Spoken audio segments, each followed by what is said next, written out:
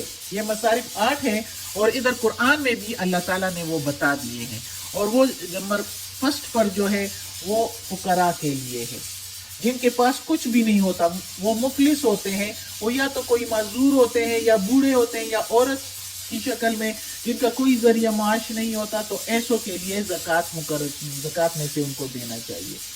اسی طرح مساکین یعنی جو محتاج ہوتے ہیں، ان کے پاس بقدر حاجت میسر نہیں ہوتا، یعنی ہوتا ہے لیکن ان کی ضروریات اس پہ پوری نہیں ہوتی، تو ان کو بھی زکوٰۃ میں سے دیا جاتا ہے.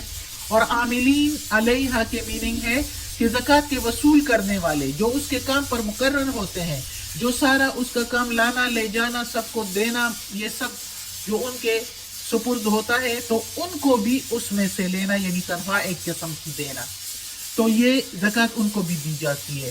اور والمؤلفۃ قلوبہم، دل موہ لینا ان کے، قلوبہم دل ان کے، اور مؤلفۃ موہ لینا یعنی ان کے دل کو پرچانا. یعنی یہ تھا کہ ایک تو نو مسلم ہوتے تھے جو نئے نئے مسلمان ہو گئے ہوتے تھے، تو ان کے دلوں کو خوش کرنا کہ وہ اسی طرف رہے، اسلام کی طرف رہے اور مرتد نہ ہو جائے، اور وہ خوش رہے کہ یہ مذہب بہت اچھا ہے. اور اس میں یہ بھی آتا ہے کہ کافروں کو بھی دینا اس وقت، کیونکہ بہت سے کافر جو ہے وہ اسلام کی مخالفت کرتے تھے اور حسد رکھتے تھے، تو ان کی حسد اور مخالفت دشمنی کی آگ کو ٹھنڈا کرنے کے لیے تو زکوٰۃ میں سے ان کو بھی دینا. اور وفر رقاب کے میننگ ہے گردنیں چھڑانا، یعنی غلاموں کو آزاد کرنا. یعنی کسی غلام نے اگر اپنے مالک سے معاہدہ کیا ہے کہ میں اتنی رقم آپ کو کما کر دے دوں تو مجھے آزاد کر دو، تو اس رقم میں مدد کرنا زکوٰۃ سے. والغارمین، قرض ادا کرنے والوں کا، تو قرض جو جس طرح کے کوئی قرض دار ایسا ہو کہ وہ امیر بھی ہو لیکن اس پر کوئی ایسا حادثہ آیا ہو جس کی وجہ سے اس پر اتنا قرض ہو کہ وہ اپنا سارا کچھ بیچ کے بھی تو وہ ضرورت مند ہو سکتا ہے، یعنی سب کچھ بیچ کر تو اس کو اپنی ضروریات پوری کرنے کے لیے کچھ بھی نہ بچتا ہو، تو ایسے بندے کا قرض ادا کرنا تاکہ وہ محتاج نہ ہو جائے. اور فی سبیل اللہ کے میننگ جہاد کے لیے، وہ تو صاف ستھرا سب کو پتا ہے کہ جہاد میں جانے کے لیے بہت سے سامان کی ضرورت ہوتی ہے، تو وہ سامان اور اسلحہ لینے کے لیے ان کو زکوٰۃ دینی چاہیے جہاد کے لیے. اور راہ چلتے مسافر کے لیے اس لیے کہ وہ چونکہ گھر سے دور ہوتا ہے، اور گھر سے دور ہونے کی وجہ سے اگر اس کے پاس گھر میں رقم موجود بھی ہے لیکن چونکہ وہ وقت ضرورت جس جگہ پر ہے دور، یعنی آؤٹ آف سٹی ہے یا آؤٹ آف کنٹری ہے، تو اس کے پاس ضروریات کے لیے کچھ رقم نہیں ہے، تو اسے زکوٰۃ سے دی جا سکتی ہے.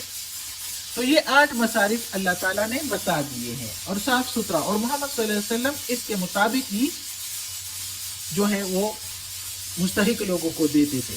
تو اللہ تعالیٰ کہتا ہے کہ یہ تم لوگوں کا تانا دینا فضول ہے، یہ اللہ نے مقرر کیا ہے. فَرِيضَةً مِّنَ اللَّهِ، اللہ کی طرف سے حکم ہے، اللہ کی طرف سے لکھا ہوا ہے، اور اللہ جانتا ہے سب کچھ، سینوں کا راز بھی جانتا ہے، کسی کے دل میں کیا چھپا ہوا ہے سب کچھ جانتا ہے، اور یہ بھی جانتا ہے کہ کس طرح کس کو دینا چاہیے. سارا علم ہے اللہ کو، اور اللہ کی کوئی کام جو ہے وہ حکمت سے خالی نہیں. تو اس آیت میں اللہ تعالیٰ نے زکوٰۃ کے بارے میں بتا دیا ہے. صدق اللہ العظیم. آج کا سبق ختم ہوتا ہے. اللہ ہمیں توفیق دے اس قرآن مجید کا ترجمہ مکمل کرنے کی اور اس پر عمل کرنے کی توفیق دے. یا اللہ، یا پروردگار، یا رب العالمین، یا مالک یوم الدین، یا علی کل شیء قدیر. یا اللہ ہمیں عافیت والے معاملات دے، ہماری بیماریاں، تکالیف، پریشانیاں اور برائیاں ہم سے دور کر دیں. یا اللہ، یا پروردگار، یا رب العالمین، ہمیں اپنے نیک اور صالح لوگوں میں شامل کر دیں. یا اللہ، یہ قرآن مجید کی تلاوت کی ہے، یا اللہ اس کے زیر زبر پیش میں، تلفظ میں، تفسیر میں، ترجمہ میں کوئی غلطی ہوئی ہو تو معاف کر دینا. یا اللہ تو معاف کرنے والا مہربان ہے، یا اللہ تو غفور الرحیم ہے، رحمان الرحیم ہے، یا اللہ ہمیں اپنے نیک اور صالح لوگوں میں شامل کر دے، آمین۔